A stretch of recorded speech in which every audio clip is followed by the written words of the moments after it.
Welcome to the newest episode of Beyond the Fame with Jason Fraley. I'm your host, Jason Fraley, picking the brains of the top filmmakers, musicians, and artists of our time. Air Supply brings its Australian power ballads to the Birchmere in Alexandria, Virginia this Friday. I spoke with co-founder Graham Russell about the duo's biggest hits, from All Out of Love to Making Love Out of Nothing at All. Thanks so much for doing this. It's my pleasure. Thank you for the opportunity. It's got to be your first tour back since all this COVID mess, right? It is the first tour, yeah. We're back after 16 months. We've done, I think, 4 shows already. So, it's really good to be back. It felt a little weird at first, but now we're getting used to it, Have you guys played the Birchmere a lot over the years? I know it's a big historic venue, but I don't know how often you've played. We don't play. We have played it, I think, twice in our career, but we're looking forward to coming back. Yeah, for sure. It's a beautiful venue. Gotcha. So, I know I don't want you to spoil the whole set list, but what kind of stuff can we expect to hear? I mean, I assume all the hits, or is there anything new you've worked in there that you're working on?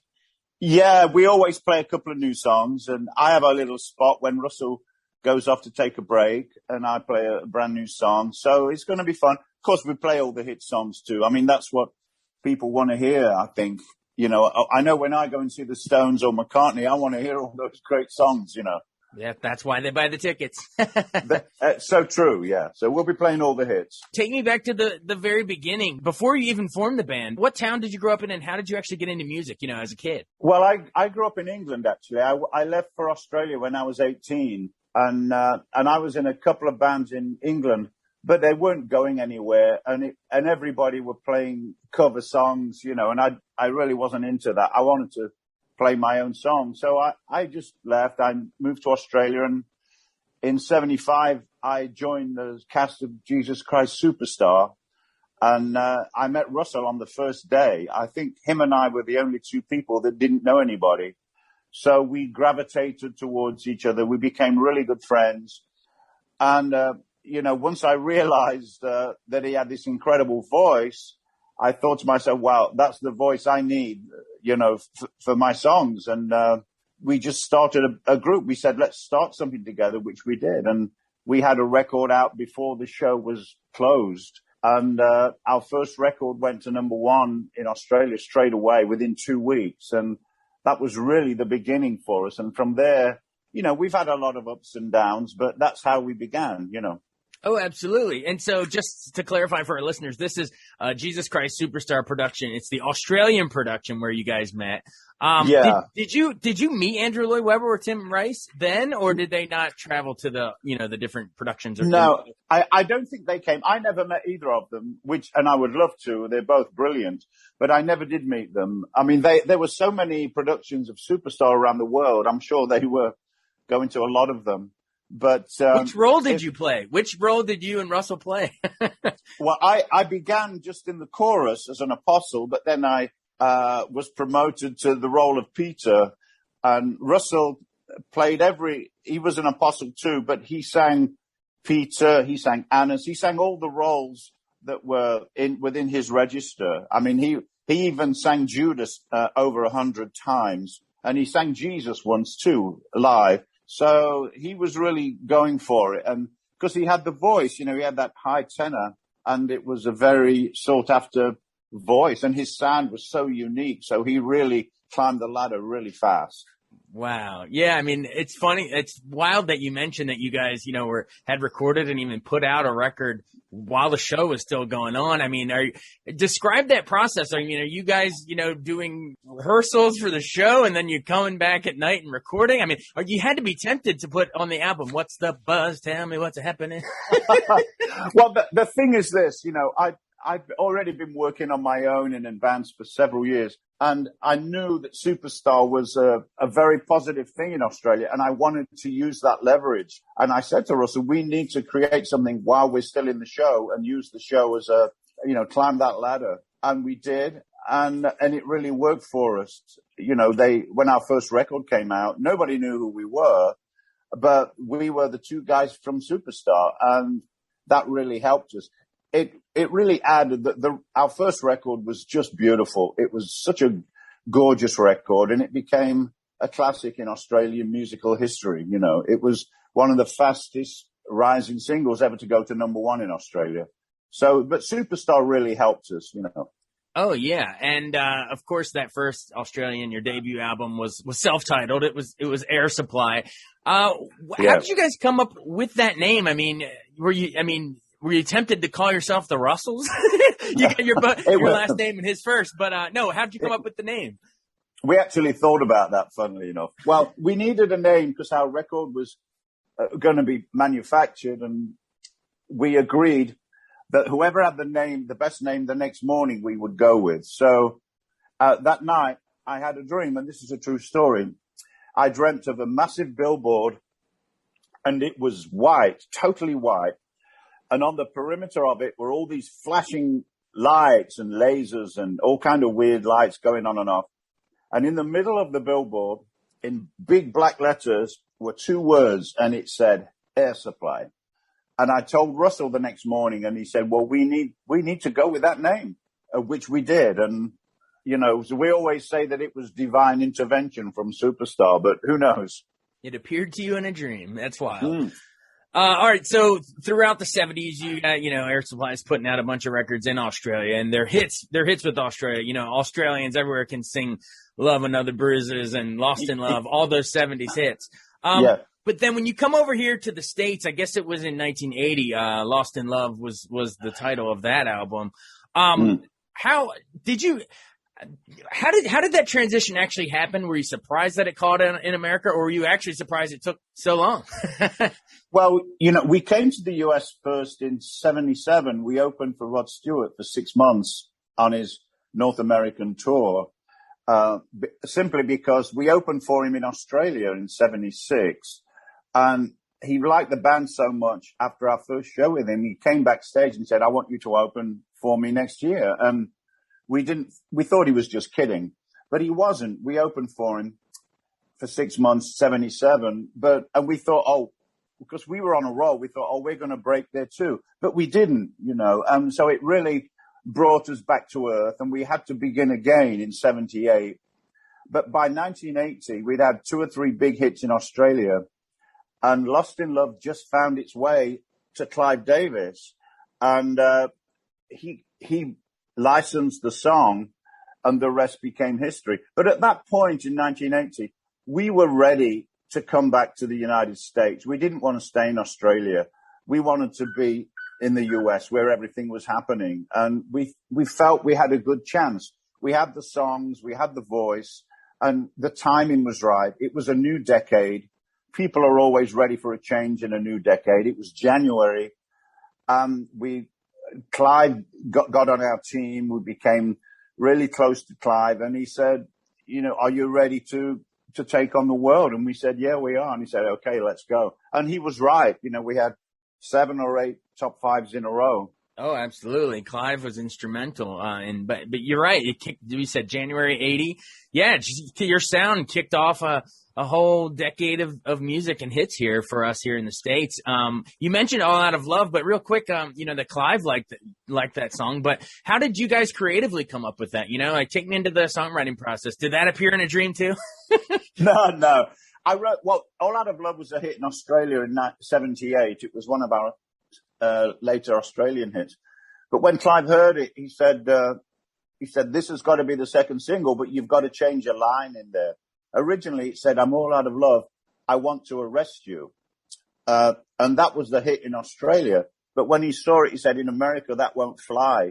You've got to change that line. And he said, what about, I'm all out of love. I'm so lost without you. And I said, okay, let's go with it. Realizing that if Clive had a line in the song, it was going to be a massive hit. So, which it was. But he wanted to change that line.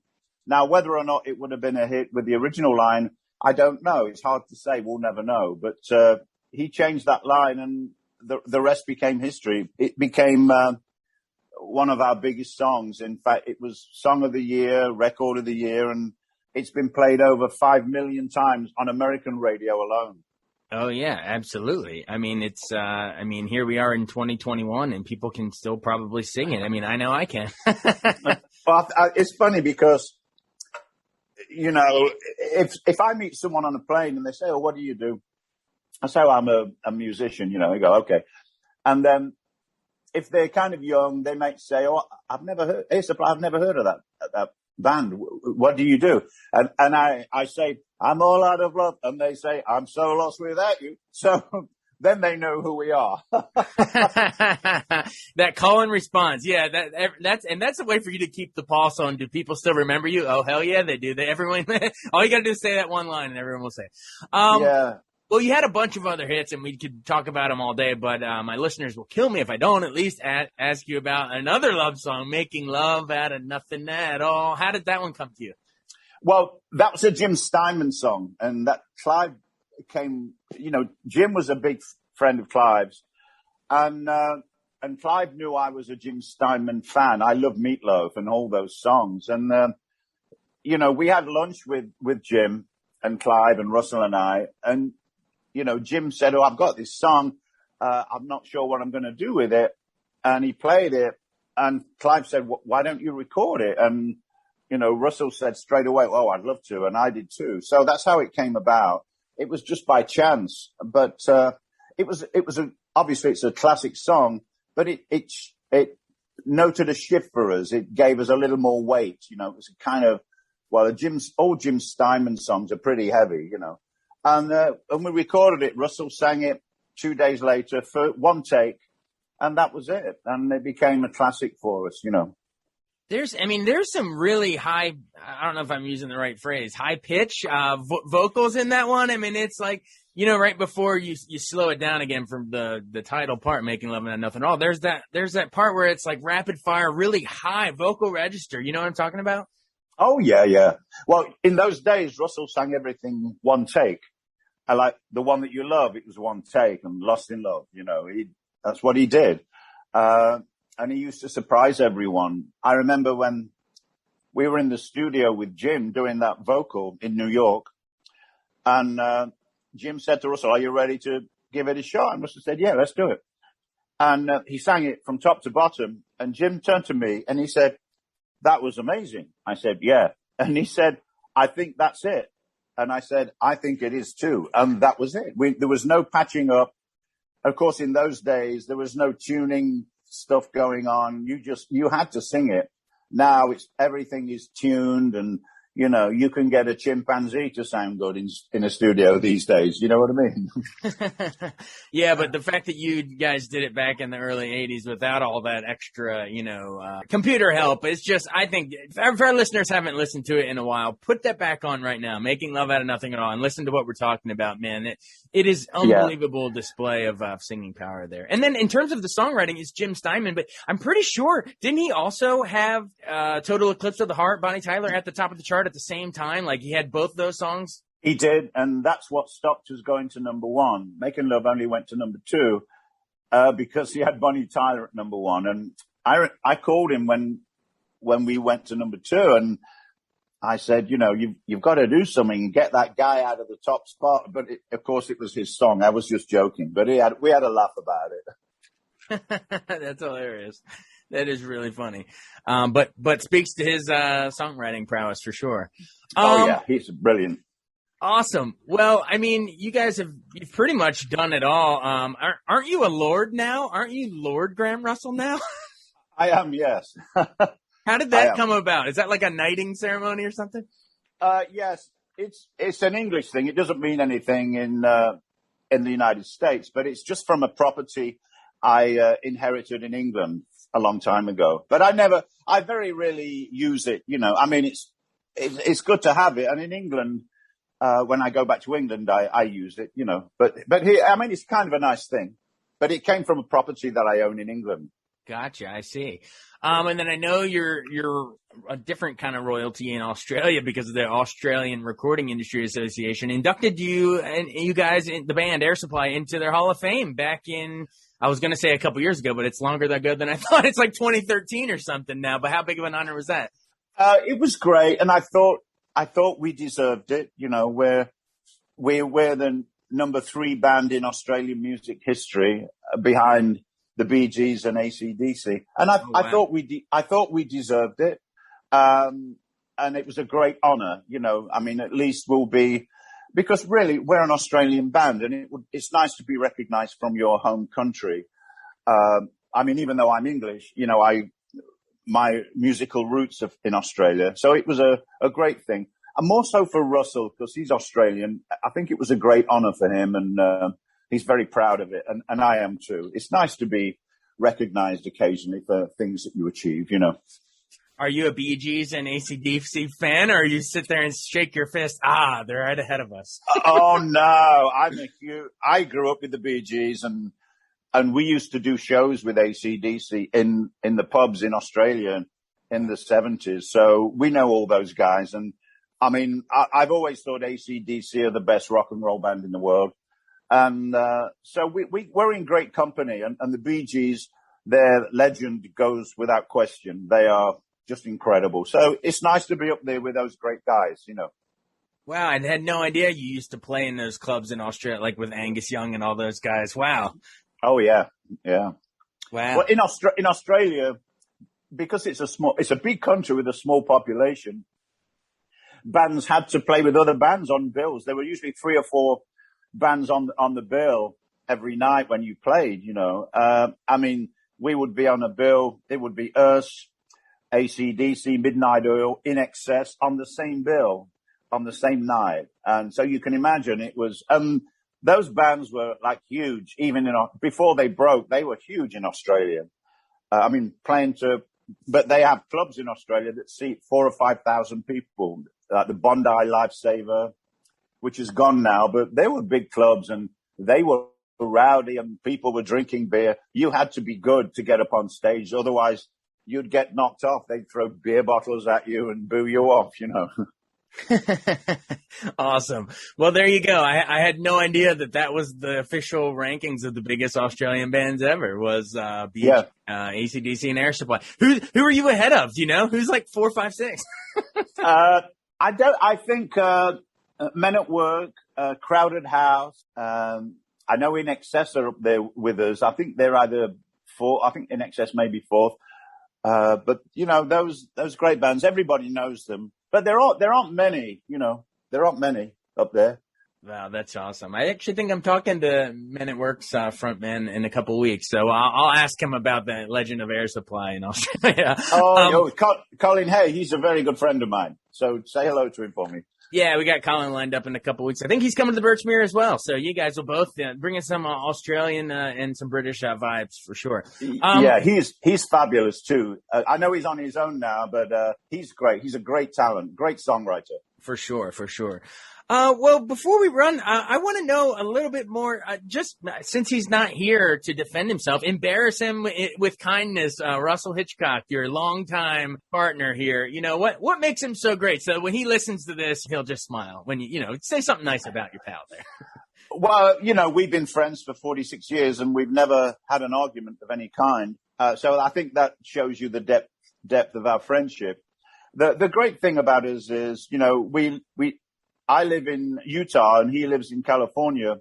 So we never see each other when we're not working, and he likes to leave everything to me as far as production of the albums and the songs.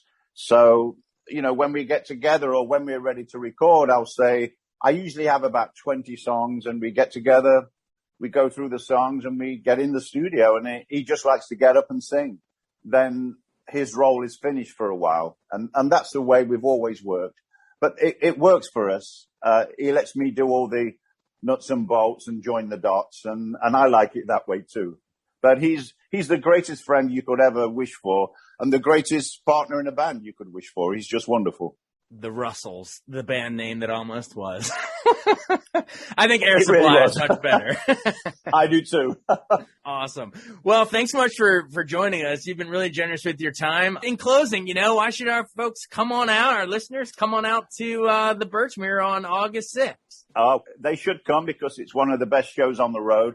It's not a flashy show. We don't have video screens and pyrotechnics going on. It's just great music and a great show. And if people have never seen us before, they should come and watch it. It's a great, great show. Well, I appreciate you joining us again, everybody. Graham Russell of Air Supply. Thanks so much for doing this. I really, really appreciate it. Thank you, Jason. Thank you for your time. It's been a pleasure. Thank you. Thanks so much for joining us on Beyond the Fame with Jason Fraley. Remember to hit the subscribe button and give us a 5-star rating if you like what you hear. We'll see you next time.